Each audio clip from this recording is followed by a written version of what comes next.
نکل جاؤ، تمہارا ان جسموں پر کوئی اختیار نہیں ہے، یہ خدا کے قوم سے سینچے ہوئے ہیں، تو نے ان کے لیے جان بہایا ہے، تو نے ان کے لیے خون بہایا ہے، تو نے اپنی جان ان کے لیے بخش دی ہے، دے دی ہے، تاکہ یہ تیرے زور میں بڑھتے اور تجھ میں ترقی کرتے چلے جائیں۔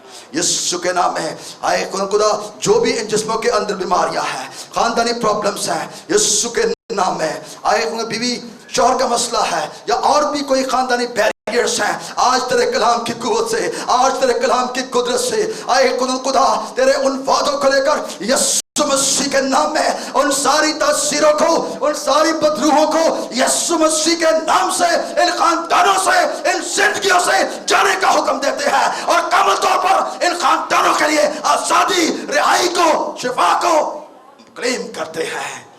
تیرا شکر کرتے ہیں جو کلام کا بیج ان زندگیوں کے اندر بو دیا گیا ہے، شیطان کی کوئی قوت، کوئی قدرت اس کلام کو چننے نہ پائے، بلکہ یہ تجھ میں مضبوطی حاصل کرے۔ تیرے ہی نام سے مانگتا ہوں، آمین۔